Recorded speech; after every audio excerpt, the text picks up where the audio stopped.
talking about journeys, destinations, culture, adventure, gear, conservation, and all the things we haven't yet thought of.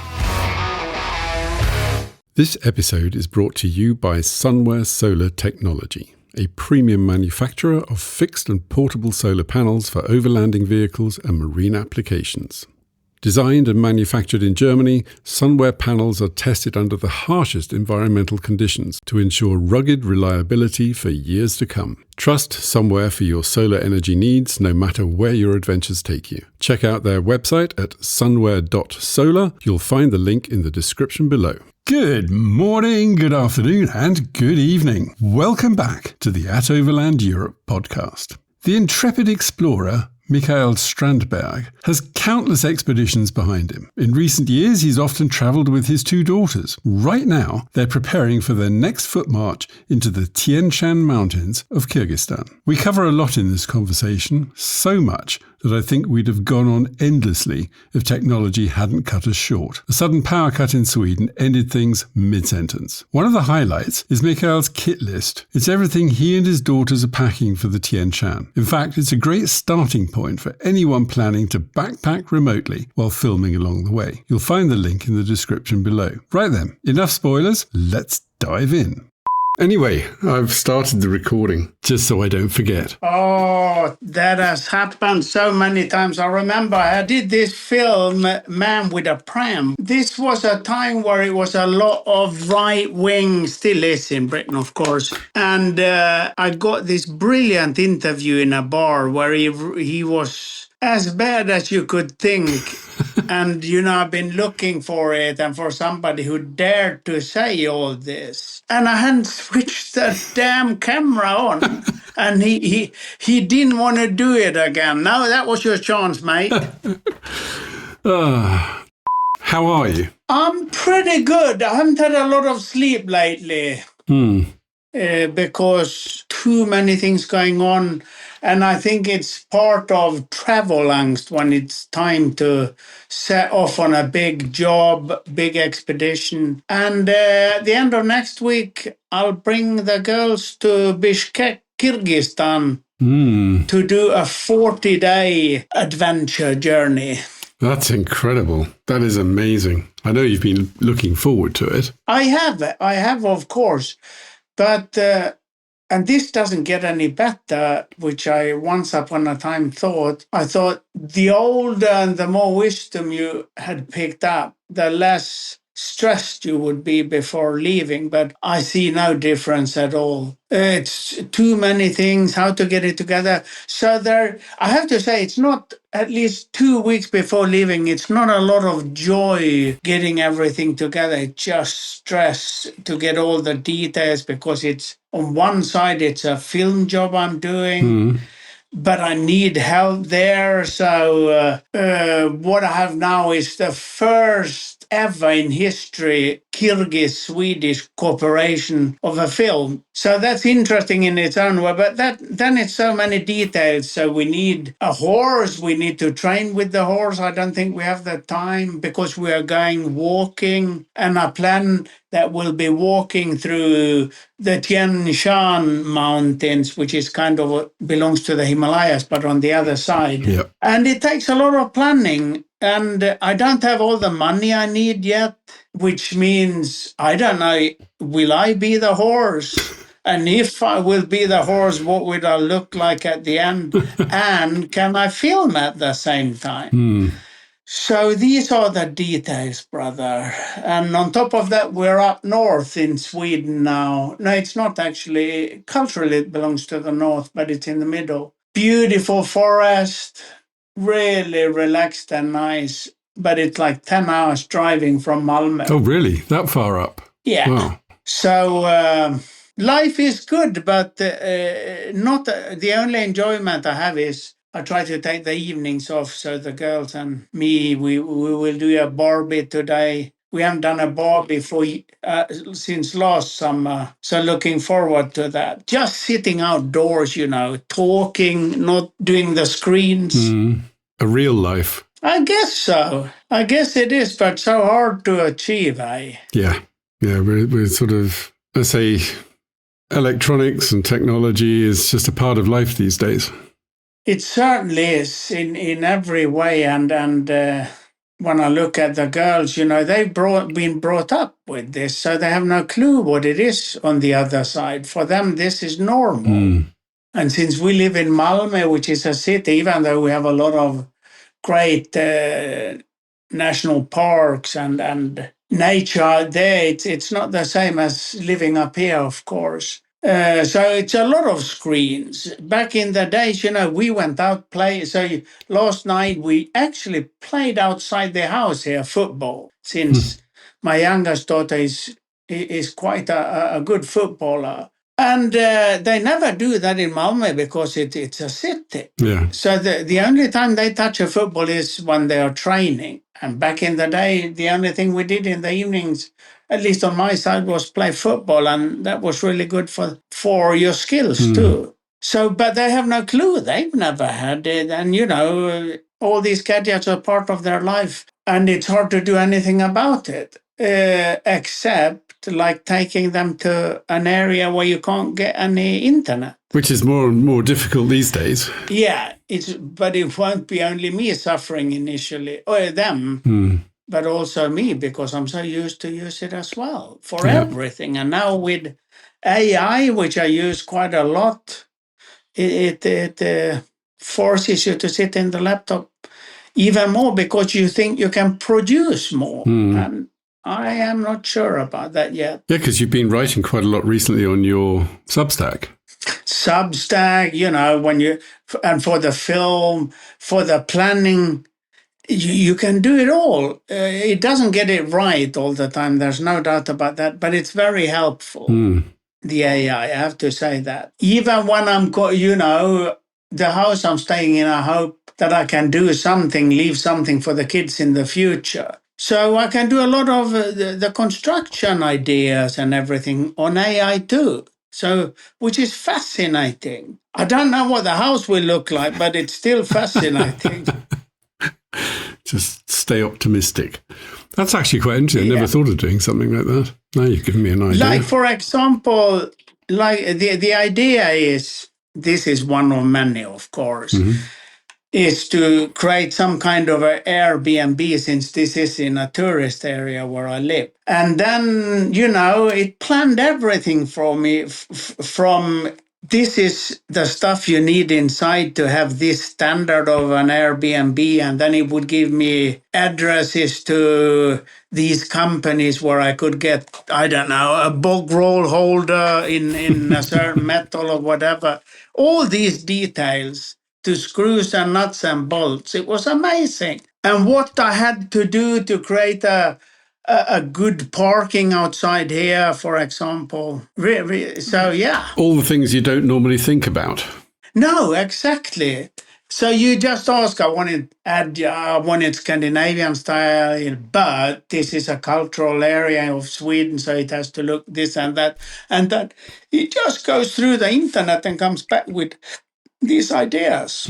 And so I have someone helping, an expensive architect helping me with it, and she was so impressed with what I've come up with. I didn't say it was AI. That's almost cheating, but it's just making your life easier, isn't it? And cheaper, I hope. You hope. No, so these are the good things, for sure. And I've had a lot of help planning, the hike as well. Everything from where can I, for example, film this and that. This is what I need to be able to do a film like this. And it's found a lot of possibilities. And I've checked it with my co-producer in Kyrgyzstan, and they agree it's a good idea. So it's certainly doing a job helping a lot. But then again, you miss out on all the fun, all the research you did before. Even though I have all maps and books like in the old days, but why bother when you can do it like this? It's a bit like if you got a sat nav in your car and you want to go somewhere you've never been before, When you get there, you cannot remember a thing about the journey because you've just been listening to turn left, turn right, and you actually miss out on so much. This is the truth, and this is exactly the same, of course. And this applies to going on a journey, say, crossing Greenland, when you have a satellite navigator with your GPS. That is the same. And it kills a lot of the proper journey. There's no doubt about that. Yeah. I mean, we now touch on a topic because you recently released your film of your walk across Greenland, didn't you? And you've got lots of viewers, I've seen. Yeah, it's amazingly enough, yes. Well, it's not the most fantastic film I've ever done. I wanted to produce something, but I just didn't get the time to do it. So I had to use my iPhone a lot. That said, I have received a lot of people who actually like the idea that you can do a film with the iPhone like this. I've never thought about that. So that is true. And I'm happy it was out. I didn't, honestly, initially I did not like it at all, and this was the only thing I could get together. But so, and of course, most people who write, they only write positive things anyway. I don't think I received anything bad, and that's because, they don't really get involved in it, or it's not such a film to cause that kind of emotions. So it's only people who are either involved or something like that who comment. So it's not like when I've had a normal documentary on TV where you get thousands and thousands of good and bad reviews. Yeah, it was. It's a fairly short film, 20 minutes or so, and you said many times that you didn't have the time to, as you said just now, to film what was going on. But it does come across, it's just purely authentic. It's what you were doing, who you were with, and where you were going. But going back to where we started off a moment ago, the GPS and everything, you were effectively walking behind each other for however many days it was. And you're in a vast expanse of white. That must also be quite difficult. I mean, yes, you can get lost very easily, I'm sure, if you didn't have GPS. But how does that what's the impression it leaves with you after so many days of, it's a long march, effectively, isn't it?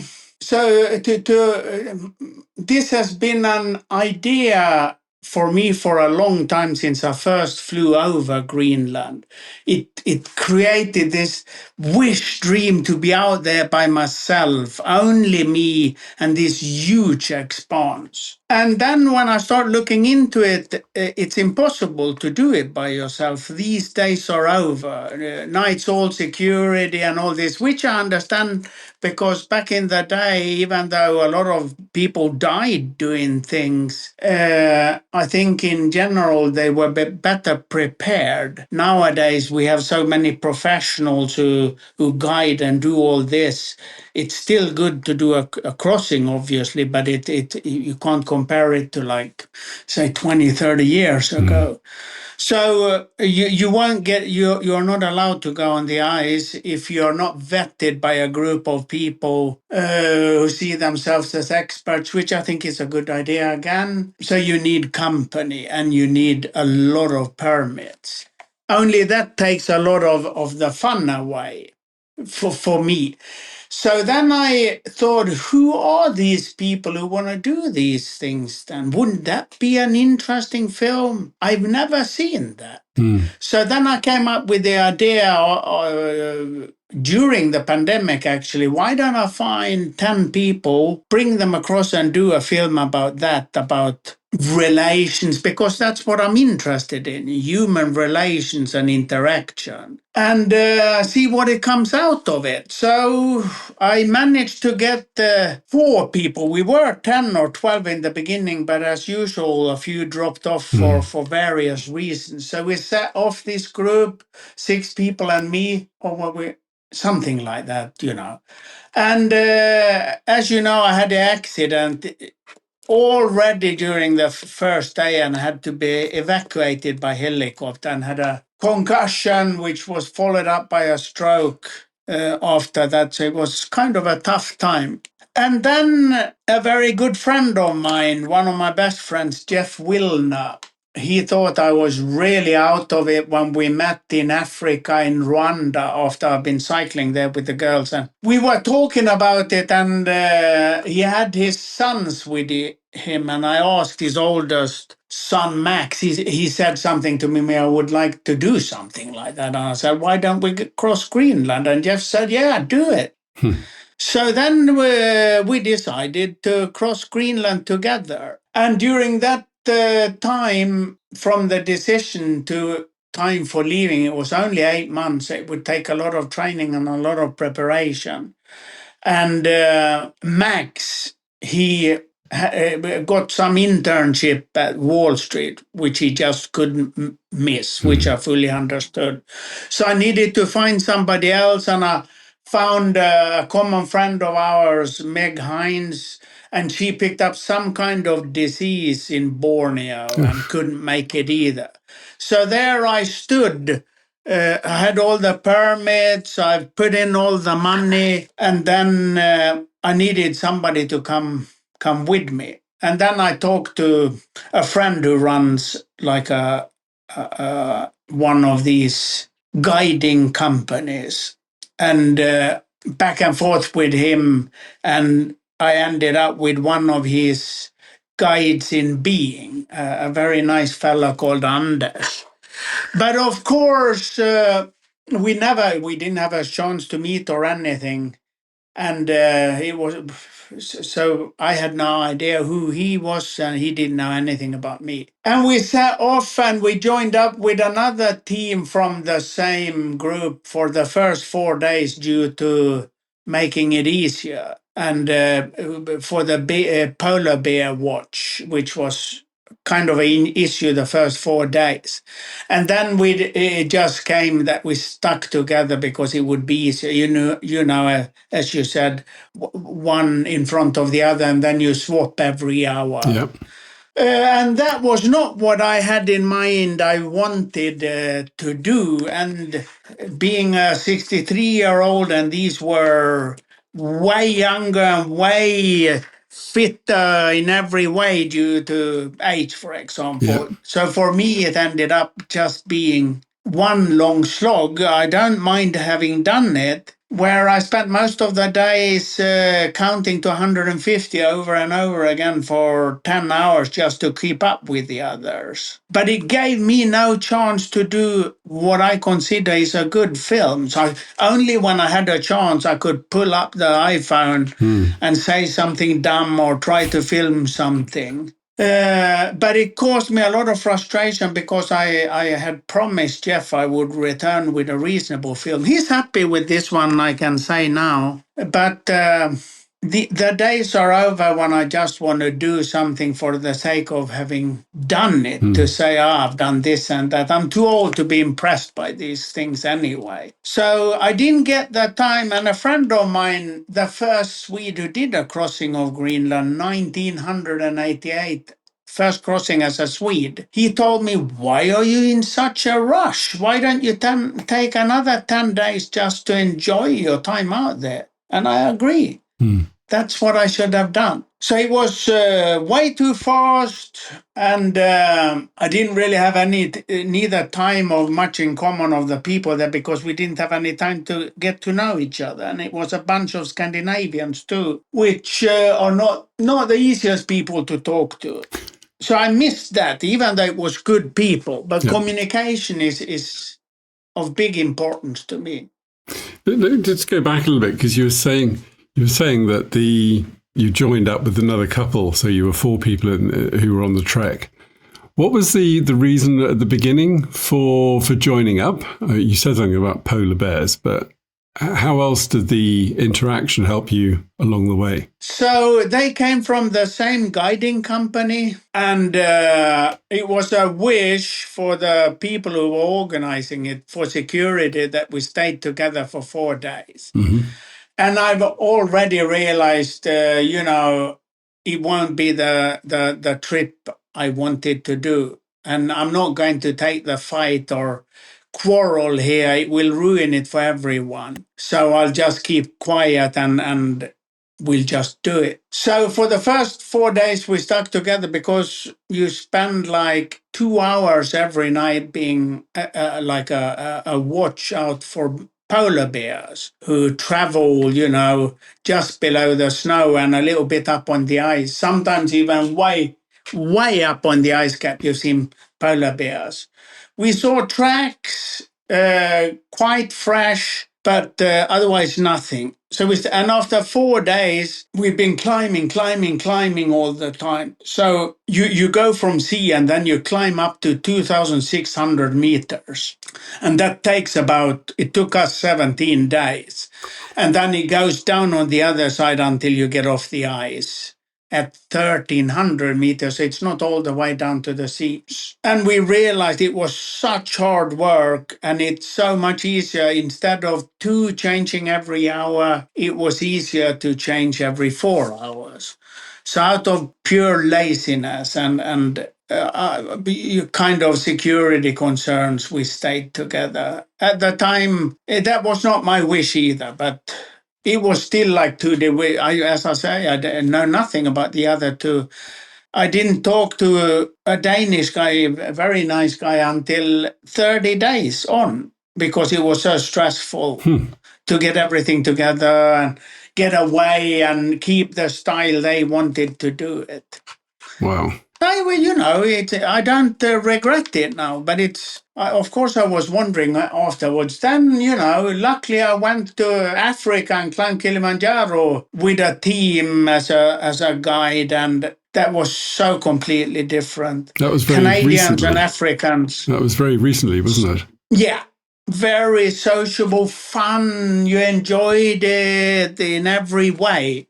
Plus, good teamwork. It was good teamwork on the other trip too, but very focused. It is what it is. Yeah, it was very focused. Very focused. I got one question, because at the very end, you couldn't cross the river and you were airlifted off the ice, weren't you? Exactly. So the idea was that once we got off the ice, we left sleds and gear and everything to be picked up by a helicopter. And then we would take 3-4 days of food and clothes to walk until the part where Fridtjof Nansen, the first one who crossed the ice, 1888, where they stopped and got shipped out by boat. But after 1 day of walking, we came to a river and we just couldn't cross it. It was too much water from the glacier. So we got airlifted out. Right. I mean, you obviously had communications with you, so you could organize that. But isn't something like asking a helicopter to come in and pick you up, isn't that a very costly add-on for the expedition? It is very costly, but we shared it between four, and I think this was like 2 hours flying from Nuuk, so it probably cost us $2,000 a head, something like that. Wow. But the trip in itself has enormous costs. Yeah. What to do?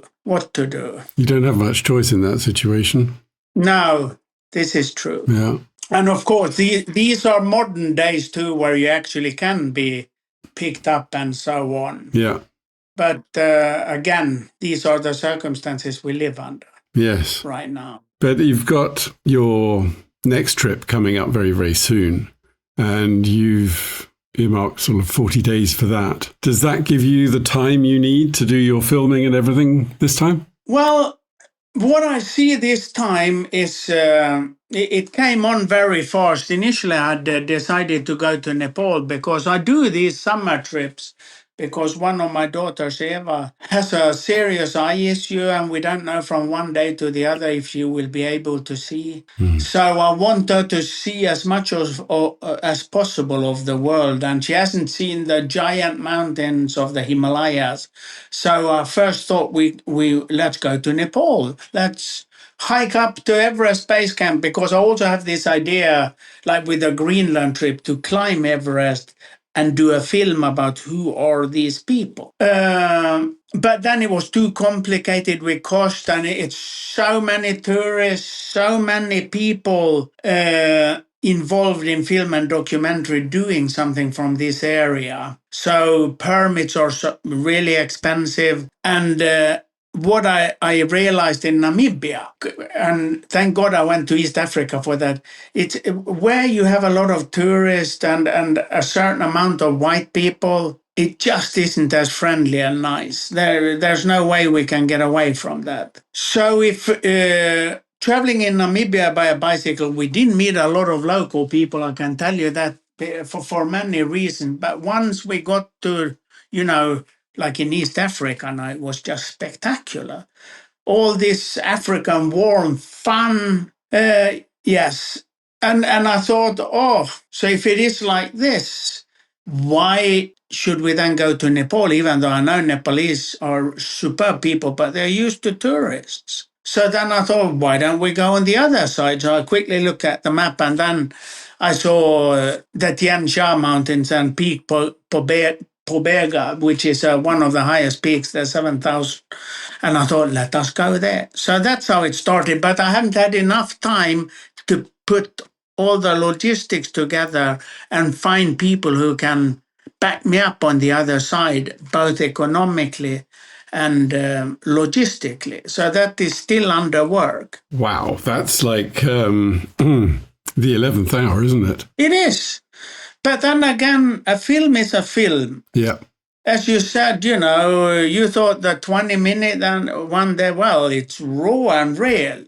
And you never know how these, so we end up there with suddenly we don't have any logistics or help. How will a film like that be? Maybe even better. We don't know. I will most likely be very tired at the end, but so I see the advantages here. The only problem is I'm getting more comfortable and lazy with the year. So I want it easier, of course, but I'm almost sure it would be a better film if, we just end up there. It certainly sounds exciting. I mean, as you said a moment ago, you're sort of planning to get a horse. So that's the one that's going to be carrying all your kit. Do you have to have guides in certain areas as well? No, there's nothing like that, thank God. And from the Soviet era, they got brilliant maps, which I realized when I went down the Kolyma River for a year in Siberia in 2004 and 5.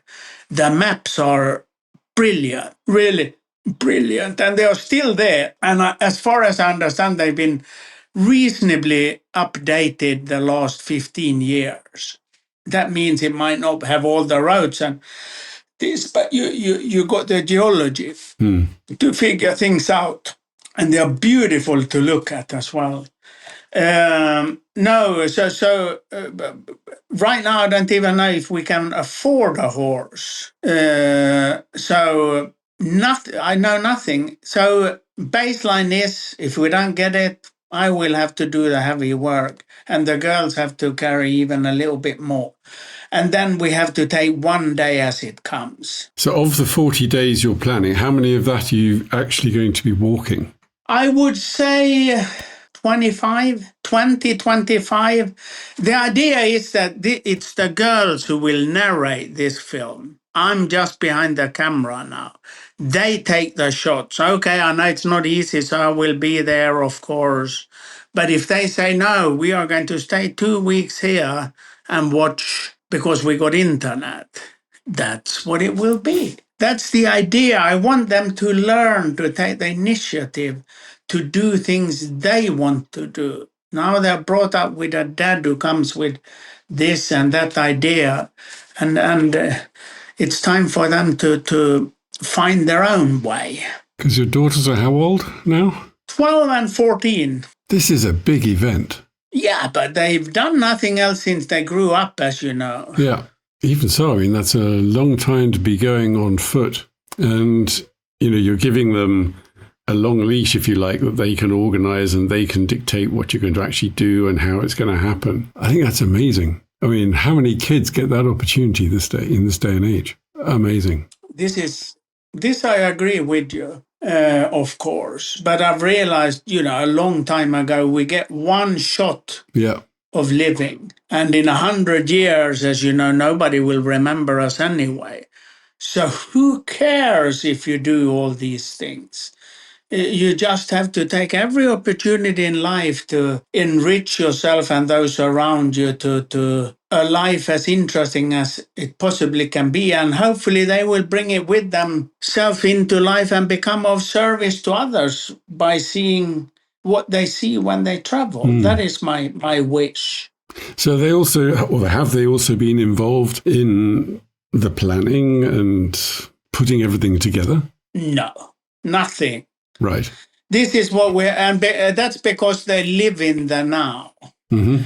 They've been in school. Of course, I update them and tell them, and what do you think about this and that? Should we do this and that? And then that's why we are in Lima, really. We are going to sit down with the map on the table and we are going to talk what is awaiting.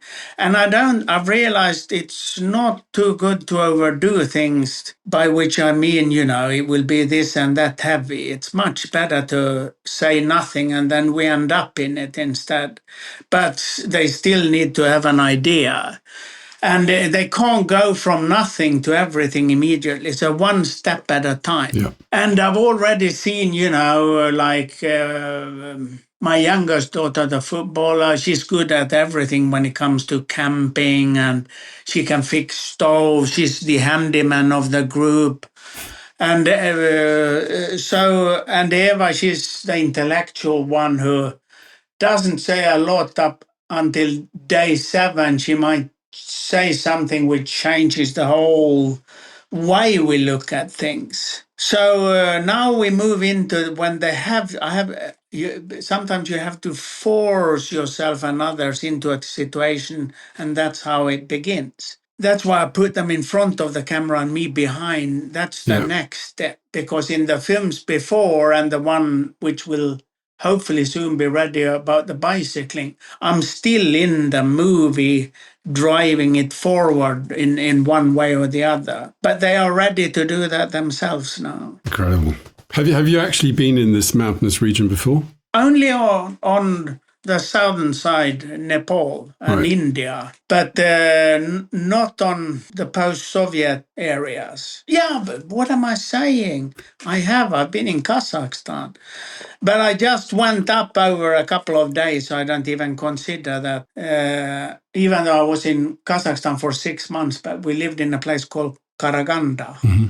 Well, that's good, because, that makes this, it's not a case of this being an adventure which you are reenacting for yourself and then using that knowledge to then share with your daughters.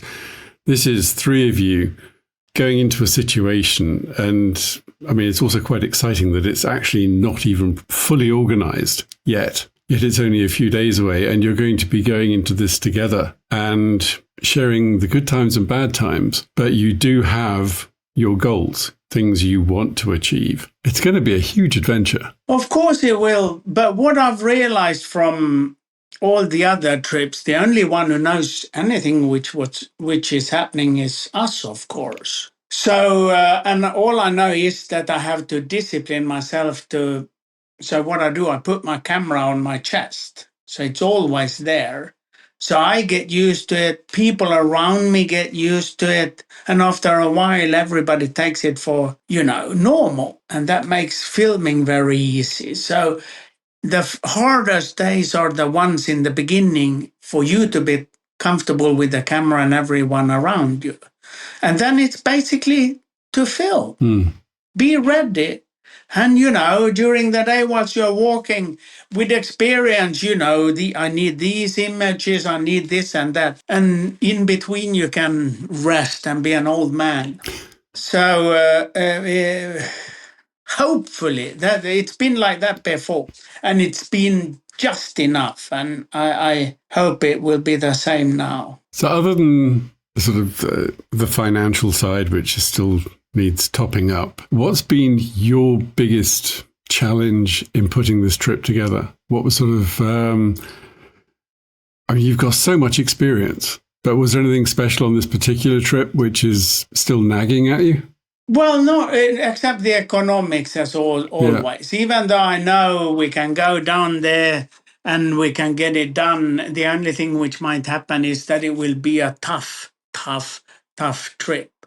And since I'm traveling as much as I do and do quite a lot of a variety of expeditions, I also noticed that I need time to recover. Mm-hmm.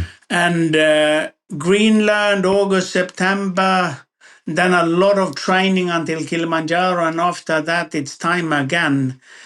So I think the hardest have been to find the energy to get ready. It's such a big part of my life, all these trips, you know. And I've been to the post-Soviet areas quite a lot. So I'm well versed and very interested in these areas. And so I don't expect that it won't be any cultural shocks or anything. It's very similar, Kyrgyzstan to Kazakhstan and Mongolia, where I was not long, well, a year or so ago. Mm. So, no, I think the whole bit, it's the economy. And I've found someone to work together with, a co-producer there. And I have an external producer at home here that I'm working, who will help me find the money, he says. So that's basically it. Otherwise, I have all the equipment. I've done this before. Dan and Eva, they spent more than 300 nights in a tent in their young life. So they feel as comfortable there as anywhere else. So they don't have to adjust. It's just things they know from before. And it's a lot of people around them that speak languages. They have no clue what they are saying, but they have each other and Dad. You were saying that, or I know from the film, of the Greenland crossing, that you did an awful amount of training beforehand, towing tires and cycling and treadmill. And then you mentioned a moment ago that for the Kilimanjaro trip, you also did some training for that as well. What sort of training have you had to do this time? Well, basically, the change in training that I did in between Greenland, where it was all hauling, so you put a lot of effort in being outdoors long hours, so the body gets used 6 to 8 hours like that. That is really important, the endurance. For Kilimanjaro and other mountains that are waiting, you need to redo it a bit. So I'm not hauling tires, but I'm carrying a rucksack pretty much all the time.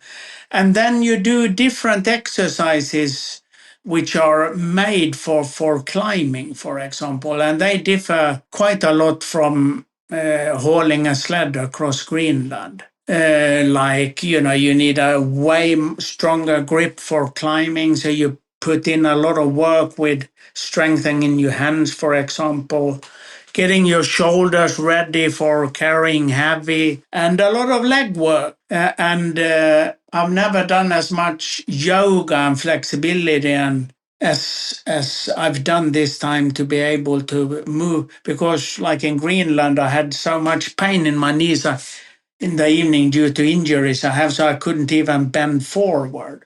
So I put a lot of flexibility work in it, and it seems to work much better. Okay, Kilimanjaro was dead easy compared to Greenland, of course, but I didn't have any issues with the knees there. So I've spent a lot of time, but this is off. I have another trip on schedule in September, a mountaineering thing. I don't know if it will happen. It depends on how it's preparing for Everest. It depends on how I feel after this trip. So after Kilimanjaro, I haven't overtrained. I just keep the body in a certain amount of the same level as when I got off the mountain. Yeah.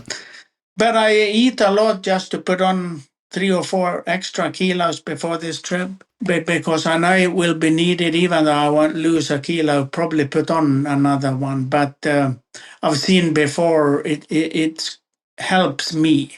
If I'm too thin and too weak, I take too much damage. You've touched a topic there, and that's food. So 3 of you, 40 days. How much food do you have to take with you? I mean, I'm guessing you can restock along the way. I don't know how remote you're going to be for how much of the time. Well, as far as I can see of maps, and what I've read and what I've discussed with my buddy AI, it's never more than 5 days without food, which is nothing. And when I say without food, that means food along the way will be then meeting people. Hopefully we can buy or barter food at yurtas or villages and stuff like that. So obviously I want to bring as little food as possible, but just for this stretch, I will bring food from back home here, which are lightweight and tastes more or less okay, same as I ate on the ice cap. I noticed you had, amongst others, dry tech, didn't you, from Norway? Yes, they are by far the tastiest, best. Absolutely. They're my favourite by a long shot. Their food is really, really good. Yeah, you wonder how all the others can get it that wrong. Yeah, I think it's interesting because, I mean, over the years, I've tried so many different brands. And then, I don't know, it was 4 or 5 years ago, I met the guys from Drytech and they said, oh, try this. And they weren't even sort of pushing me to try it. It was a case of, if you want to do it, we'll send you some bits and pieces, just try it. And it's a complete game changer. Their food is so spot on. It is. It certainly is. But even that food after 33 days in a row, buddy, it is hard to stomach. I'm not longing for it at all, to tell you the truth. Well, I think that's the benefit of, if you're meeting up at yurts and different places, that you can get, let's say, local cuisine, which can also be quite hard to stomach, I must admit. But it's a good opportunity to not eat out of a bag. I agree. And in all post-Soviet areas, food is really good and the bread is really, really good. So I'm looking forward to the food a lot. And I know the grilled duck over here that you can get at any market. Oh, it's a dream. So food is important as well, really important to be able to enjoy life fully. So, even though I could cut down and eat even better food than I do, I love food so much that it's hard to avoid it. It's so much joy in good food. So I always blame I need these 3-4 kilos for the expeditions.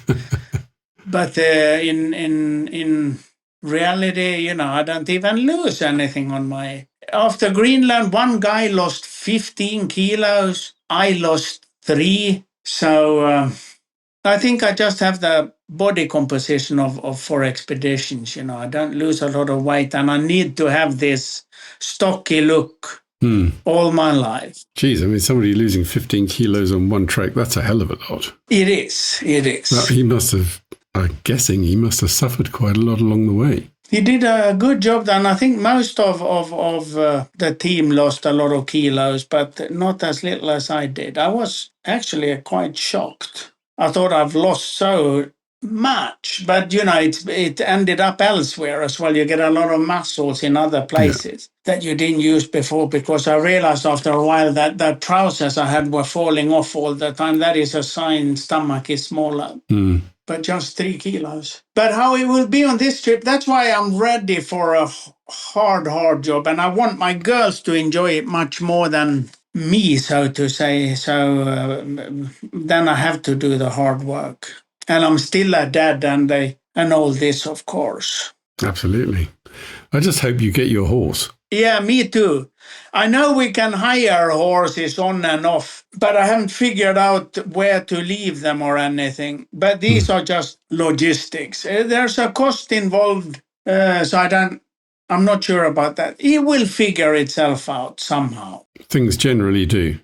So what have you been doing in between times at home, other than planning the trip? What else have you been up to? Well, my life back home here, I train 2 hours a day, and then I get up early, like average 3 o'clock in the morning, and I do 4 hours of work before I wake the girls, and then I go with them on a bicycle to school, come back, go training, eat a good lunch, have a nap, and then I work until the girls get back home again. and almost every evening there's football with the young one, Dana. And she's doing quite well, so she's training 4 times a week. Plus, she has a game, at least 1 or 2 games every weekend. So it's pretty much a life of football, which I enjoy a lot. We all enjoy a lot. But I'm happy it's a bit of a break with it right now. So I would say that's life. And then, everything with the girls, they have their schools. Life goes up and down. I have a woman I love, but she's in the States. So we have to try to figure out how to she's 6 hours behind me. So when she's full of life, it's time for me to go to bed. So, it's not an easy thing, but that's how life is. Routines, indeed. So when you're working, you're doing a lot of writing at the moment, aren't you? I've always been writing a lot. I have, and I've written 6 or 7 books, but it's a long time since I wrote a book for many reasons. So that is big part of my life. But then when you have a film, there's also a lot of writing involved there. You create scenes, you have to pitch it, sell it.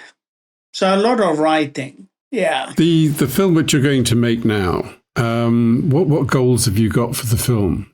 Because the Greenland Crossing, that is on YouTube. Are you planning to create a film which you would then market, i.e. pay-per-view or something like that? Or what is the goal with the film? Well, so all films I've made except the Greenland one, which is an exception. This is not a TV film. This is on a different type of modern style platform like YouTube. But of course, I believe in public service TV to educate people. So I hope that can continue like that I can produce for Swedish television public service. And on top of that, of course, work with someone who can sell outside of Sweden, which has happened to the other films, for TV, but also festivals, which I enjoy a lot.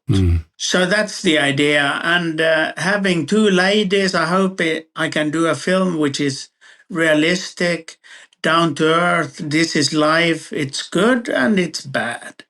And you deal with it. And these are my thoughts, or their thoughts. So I want to make a film about 2 teenagers who's got a different upbringing, heading out in life, who might be able to inspire other young people and grown-ups, or all humans, just to get them to dare to do something else in life than just watch TV or the iPad, or this life of routines which you can break and do something else.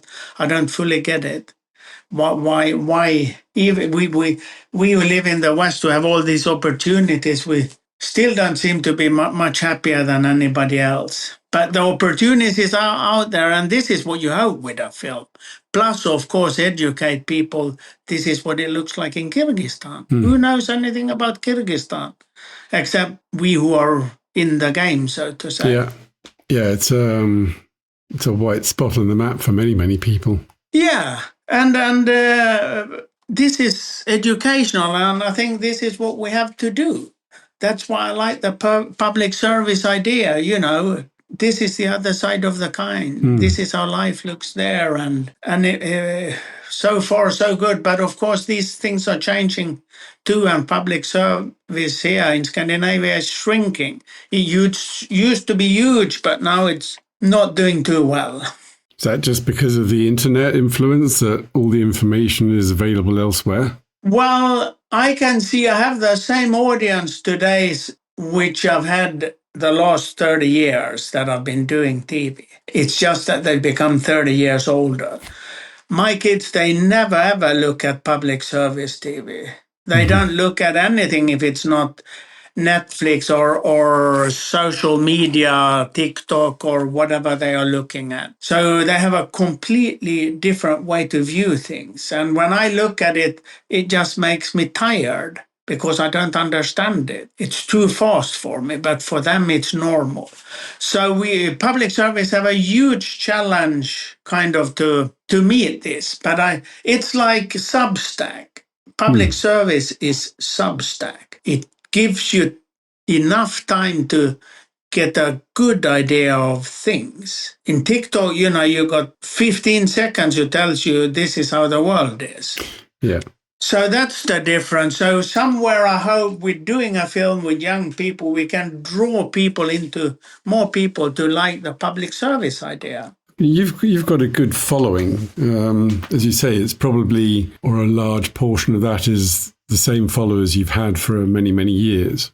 But I think this time, the fact that you're doing something with the girls who are younger, maybe that's the door opener. Maybe that's what will make people watch it and say, well, if they can do it, then we can do it. This is my hope. I see we have a lot of reactions after every cycle trip.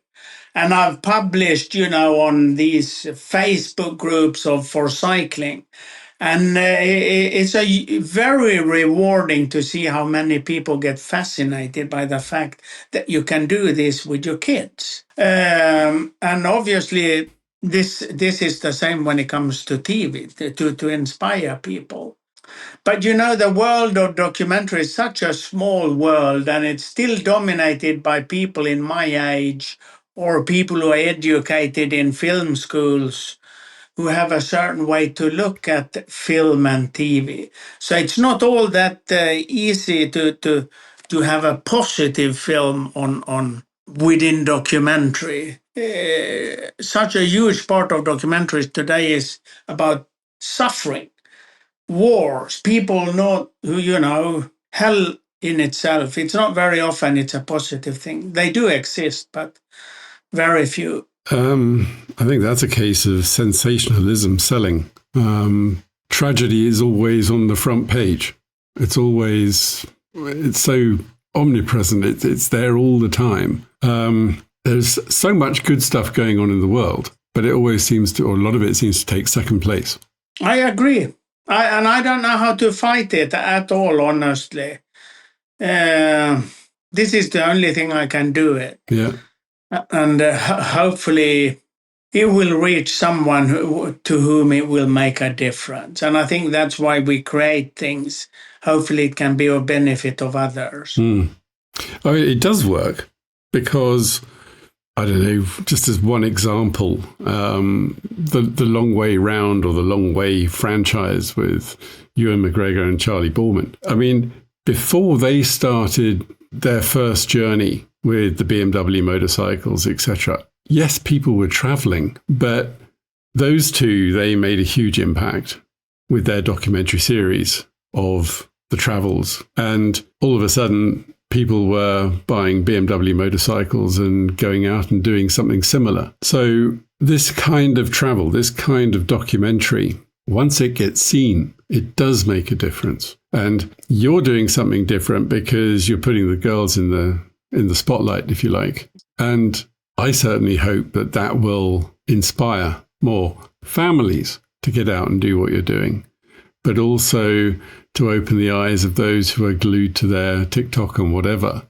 that will also make a change. Maybe you're going to have to make a lot of TikTok episodes and movies. Well, I don't have the capacity. I hope my daughters want to do it, but they are in between.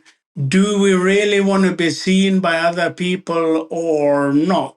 They feel it's easier with a film.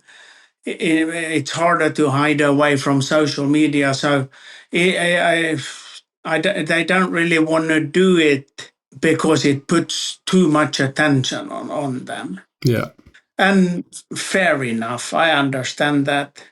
So we'll see. Who knows what will happen? I've asked them if that's something they want to do. And Eva, who's very creative, she's good at editing, so she could certainly do something. She's doing something from a series on Netflix, which is called Arcane, which is a favorite.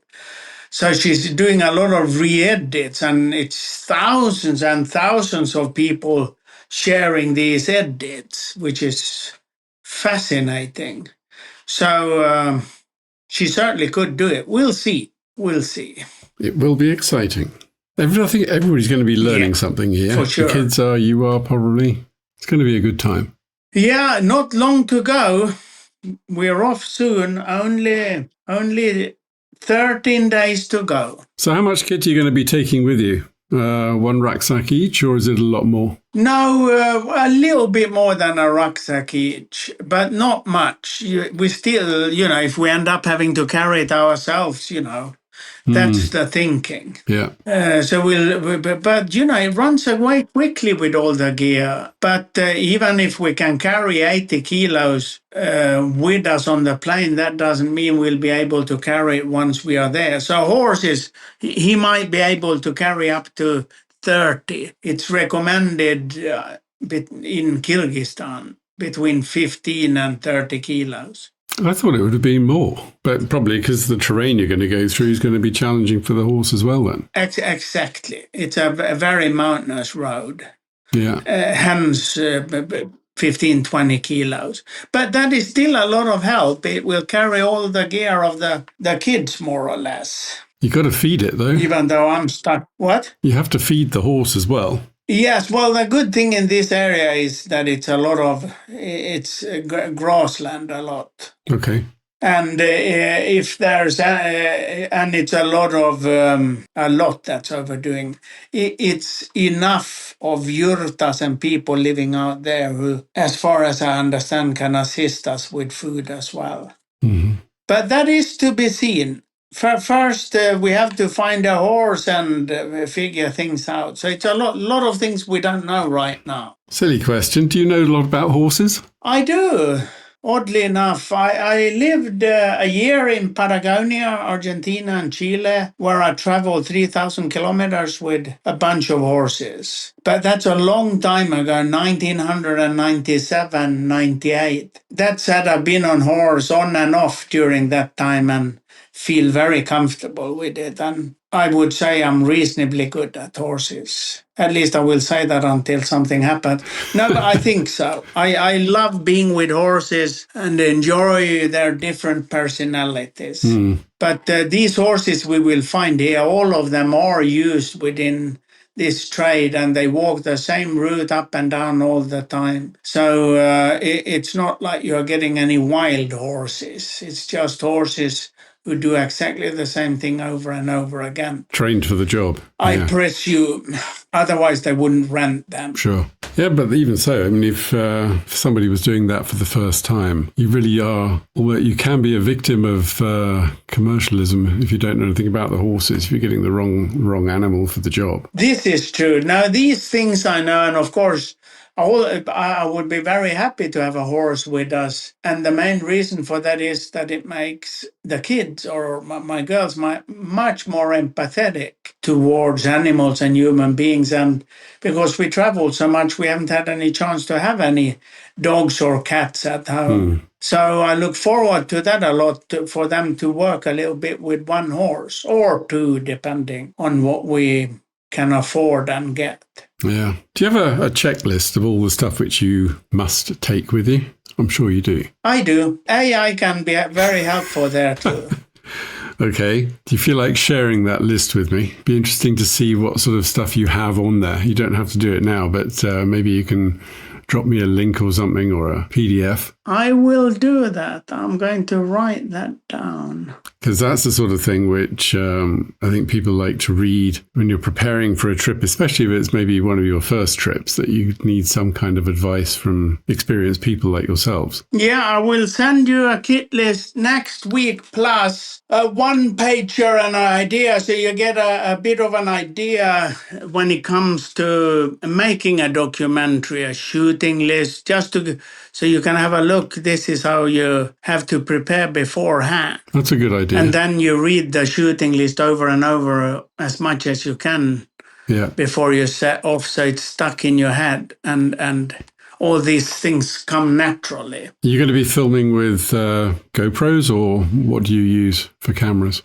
I will have what I call a beta camera, which is a Sony FX30, a camera that you can do movie images with. Then I will have what I call a reportage camera, which is a Z90 Sony, which is what a lot of news media use because it's fast and easy and light. And the one I've used before, I will have that as a backup. Then we will have one handheld camera, a DJI-2, which the girls use to do like a diary with it. And then we'll have a Insta360 camera, which we can put on rucksacks, the horse or human beings, just as a GoPro. But it's like a 360 view. Yeah. And that's it. I've got a question for you then.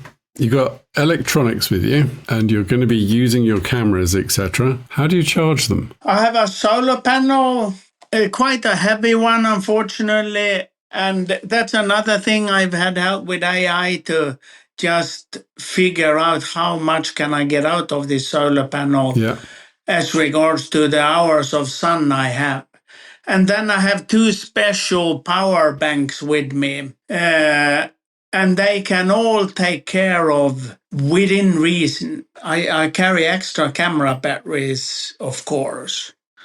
And then I will just have to keep to the hours that I know I can recharge. Yeah. And main focus, of course, is the FX30, which has to be fully loaded all the time. But there are so many small things, a watch, sat phone, Garmin InReach, also, but it's not a Greenland trip. So there are generators on and off where we can stick in and charge the power banks, but they have to do most of the work. Yeah. And you spend so much time on a trip like this to figure exactly those things out. Yeah, I mean, it's how are you navigating? Are you taking a compass and a map, or are you using GPS? Compass and map. And when it comes to the GPS, for example, I forgot to say that about Greenland.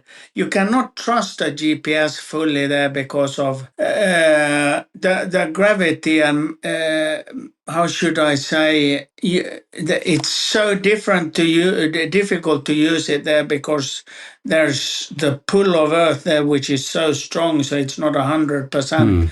So you use compass most of the time, and that's what I will be doing now too. On Greenland, of course, it was very hard because it was whiteouts a lot, so not easy to use a compass either. Because there's so much trouble on Greenland with all that. So easiest thing is hope that you have a bit of wind every day, and then you put a string on one of the ski poles you have, and then you see which direction you have to go. When you measure out in the morning, this is where I need to go, and then you adjust during the day, more or less. But here, of course, we have really good maps. In Greenland, we could have used a white sheet of paper, it wouldn't have made a difference. But these Soviet maps in Kyrgyzstan, they are good. And I love that kind of orienteering. And it's, because you're up, you look at the map all the time. So it's like you said in the car, you're updated continuously. Yeah. And you can always backtrack because you've been so close on it. And I love that, even if it's tiring. Yeah. Are your daughters good with compasses? Not really. That's another thing I'm going to teach them. It's a lot of these things. Now it's kind of crunch time. And everyone needs a bit of time. I've seen when you force too many things on kids, they... That's where our chat with Mikael Strandberg came to an end. Cut short by a Swedish power cut of all things. Still, we managed to cover plenty, from his upcoming Tien Shan expedition with his daughters to the details of his kit list. If you'd like to dig deeper, the full list is linked in the description. It's a goldmine for anyone planning a remote trek or filming project. Thanks for listening and stay tuned. There are more conversations just like this coming your way soon. Thanks for tuning in to the At Overland Europe podcast. If you enjoyed this episode, don't forget to like, subscribe, and download our app for more adventures and exclusive content. Remember, you can find our guest social media and websites linked in the description below. Until next time, safe travels.